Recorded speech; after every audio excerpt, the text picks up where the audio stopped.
Here we are, we locked down in different cities, and our virtual connection falls apart. Guess it's been too many years since California. Hello from Ukraine.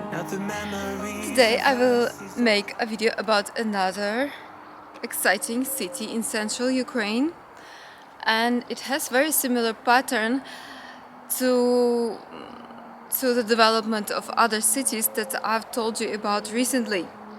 Today I will tell you about Kropivnitsky. One day I'm gonna reach ya, take a plane for many miles. We pretend that time didn't pass us by when we're on Mulholland Drive. I know it won't be long before dawn, gotta be patient for a while. Someday we'll look I out. was supposed to make a video about my birthday celebration, but you will see it another time when I get my technology to work again. I am busy, but I'm just really happy that God gives me this opportunity to make videos for you. Our president is in Japan, doing really amazing diplomatic work, and we are waiting for the counter-offensive. Previously, I made a video about Znamianka, Black Woods, during the time of New Year, and now I want to take you back to that time and tell you about Kropivnitsky, which was right next to Znamianka, and this whole area has similar path, the way it developed. It's the administrative center of Khyrovogradska Oblast. It just recently changed its name from Khyrovograd to Kropivnitsky because of decommunization. We locked down in different cities, and our virtual connection falls apart. Guess it's been too many years since California.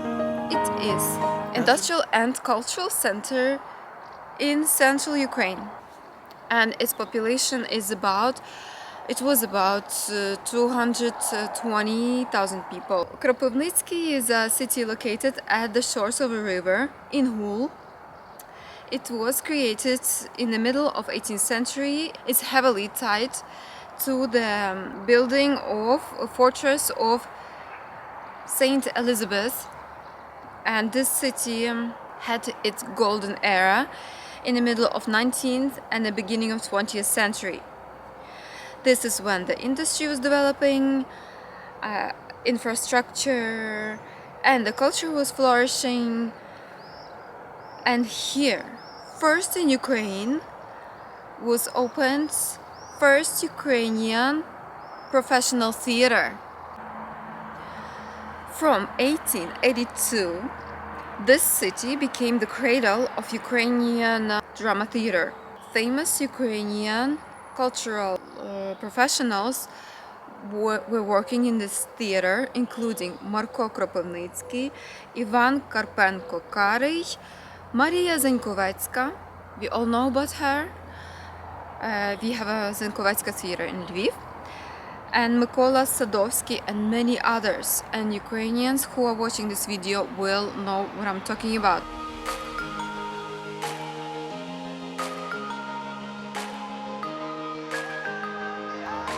And it was named after its founder, Marko Kropivnitsky, and now the city is called after him, Kropivnitsky.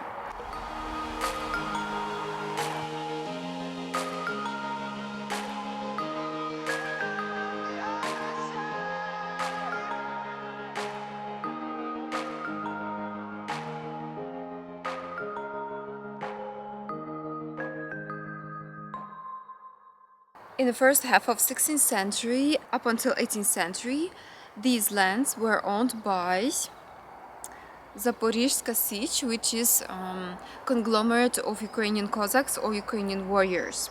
So they were basically settling this territory and exploring, and inhabitants lived there at their own risk, because these lands were not protected. So this city initially was located at the crossroads of important trade routes, and these routes came from the Black Sea coast deep into Russia, and this city existed before the appearance and development of Odessa, Kherson and Mykolaiv, and in my YouTube channel you can watch about these cities. I will link information or videos about them in the description below. And Kropivnitsky was the only significant settlement in southern Ukraine before Odessa, before Kherson, before Mykolaiv. There were ancient markets and merchants from Zaporizhia, Central Russia, Rich Pospolita, and Ukrainian land owned by Poland. Merchants from Moldova, Crimea, and Turkey attended these markets. What was sold there?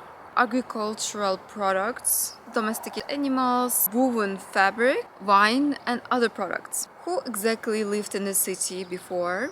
Merchants and artisans. The inhabitants included Ukrainians and Staroobryadцы. These are Russians, assimilated Russians who lived in this territory for 50 years or more after leaving Russia. And also there were Greeks in this area. And thanks to Greeks, from middle 1700s, the planning of the streets was constructed properly according to European rules. So streets were straight and quite wide and long.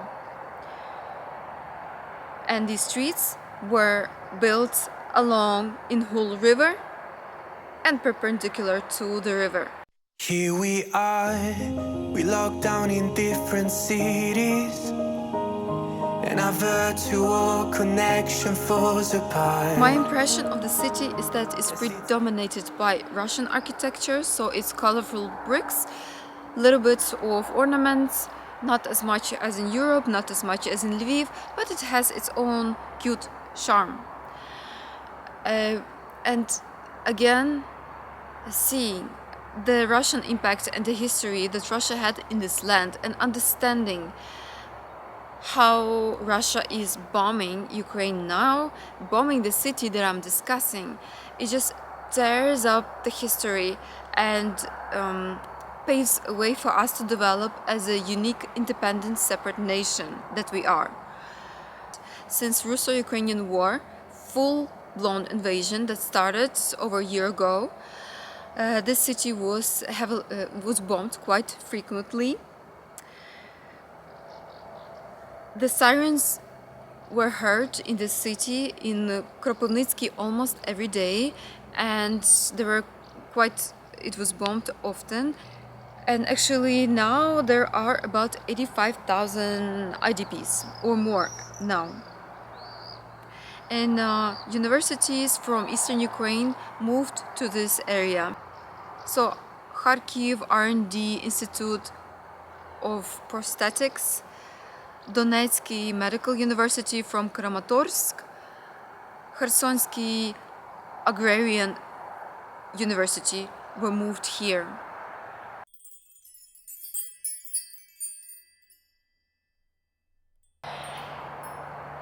Here is vocab of the week.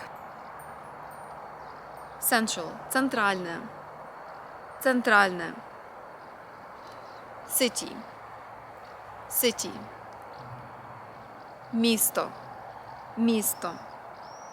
Центральне місто, центральне місто. Central city. Річка, річка. River, river. Thank you for watching this video. Please like it and subscribe to the channel. I'm really grateful for all my supporters, Patreon supporters, and people who are in touch with me using different social channels, and I am really working hard to be more accessible.